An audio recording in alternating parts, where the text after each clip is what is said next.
The purpose here is to revisit how German interceptor pilots in World War II learned to meet the big American bombers head-on and batter them with a new kind of punch.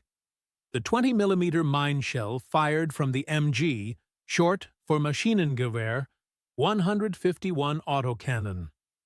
The early lesson was blunt. To fell a rugged heavy like the B-17 Flying Fortress, the usual rifle-caliber machine guns of 7.92mm simply lacked the needed shock. Combat films and hard experience pushed the Luftwaffe toward heavier guns and a new projectile that did its killing by bursting rather than boring through. In the gun camera frames, you can watch the puzzle come together. Hits that looked small from outside but shattered structure, shredded systems, and erased lift and control in a heartbeat. Mauser built the MG 151, and with it came the mine round, a hollow-walled, high-explosive shell that carried a surprisingly stout explosive charge for its size. Think of it next to a Browning half-inch cartridge. The American bullet is a dense rod of metal meant to penetrate. The German shell, by contrast, is a thin-walled canister with a threaded nose fuse and a cavity filled with roughly 18 grams of high explosive, about one-third the filler of a typical World War II pineapple-style hand grenade.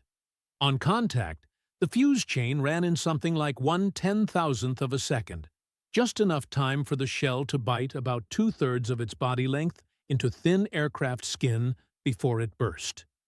That tiny delay mattered. The blast now happened inside the shell of the airframe, where the structure was weakest and the systems most exposed. The result was a harsh spray of steel fragments and a pressure pulse that cut stringers, wrinkled panels, and riddled cables, hoses, and crew alike. Look closely at the damage photos. A single detonation in a fighter's fuselage could leave an opening about the size of a pilot's face, with a corona of powder burn marks radiating outward like a dark flower.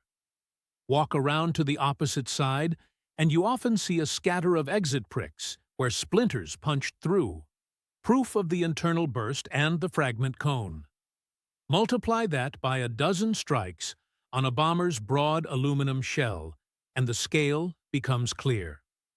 The Flying Fortress earned its name, but much of its fuselage was rolled from sheet no thicker than roughly 32/1000ths of an inch, about the thickness of a credit card. That gauge was strong for its weight, but it was still thin skin against a shell designed to carve and explode within it. The mine rounds were never meant to pierce thick plate. They were built to wreck the light structures that made airplanes fly. The figures from the front are sobering. German footage suggested it might take roughly 20 to 25 such hits to force down a heavy bomber like the B-17.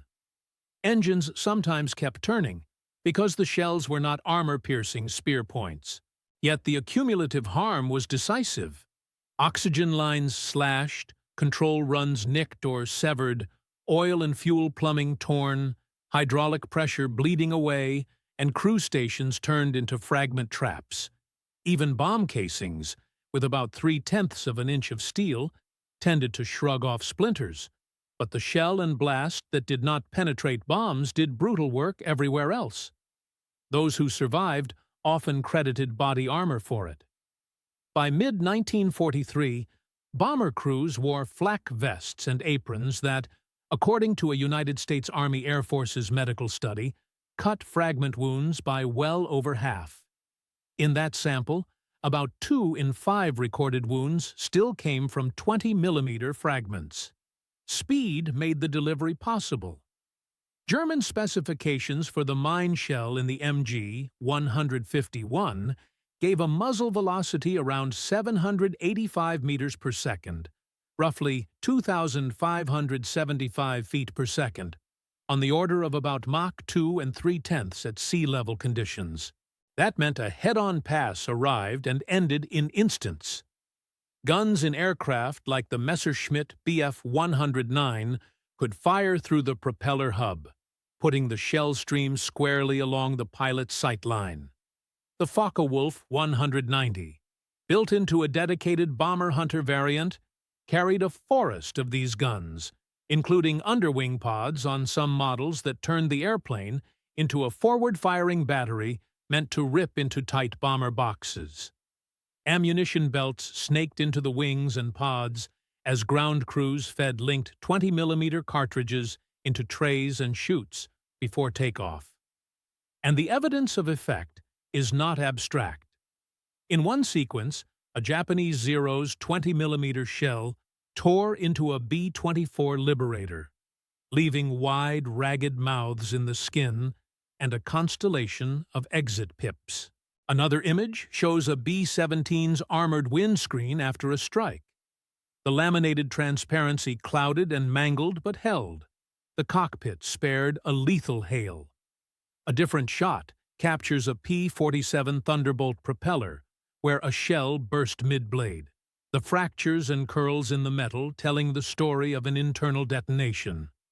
Even where the control cables within a fuselage survived a particular hit, you can see how close the shrapnel came, a scatter of bright spots around the runs. The margin often felt paper-thin. Statistics from the European Air War need careful reading. Destroyed bomber counts by month show that, up until about May of 1944, fighters were the primary cause of losses for the 8th and 15th Air Forces. Afterward, ground artillery flak took the greater share.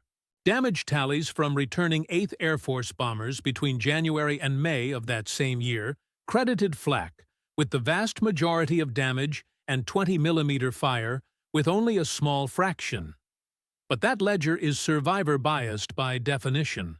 Aircraft shattered by cannon fire at altitude did not bring their holes home to be counted. The film reels hint at the missing entries, spirals of metal and smoke, ending in fields and forests.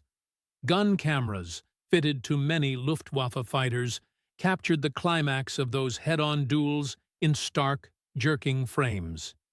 You can follow the glowing strobes of impacts as mine shells detonate, panels peel back, and components spray into the slipstream like leaves from a saw. Tail guns fall silent when their stations are smashed. A ball turret points straight down when its gunner has bailed or is climbing out. Sometimes the landing gear droops, a signal of surrender understood across the lines. Doctrine said the fighter should then shepherd the wounded bomber to a German field. In reality, the sky was confusion.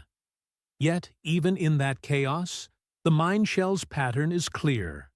Not deep holes, but sudden unraveling. Engines that still drank fuel, props that still turned, and an airframe that suddenly carried more holes than strength. The cannons did not need to spear the heart. They needed to make the body fail, piece by piece. The lesson the Germans learned early is the same one the images still teach. Against a large, strongly built bomber, you do not trade tiny punctures for luck. You aim to set off a blast inside the shell of the aircraft and let physics do the rest. A thin-walled, high-explosive projectile, fused to burst a heartbeat after contact, sends a cloud of steel through vital spaces at the very moment the skin begins to flex. It is the opposite of overkill. It is precise ruin. That is why, when the Luftwaffe fielded heavy batteries of MG-151s and flew straight into bomber formations, the damage scaled so quickly. And that is why crews wore armor, thickened windscreens, and learned to tighten discipline, close ranks, and bring each other home. The fortress could be strong. The shell only had to be clever.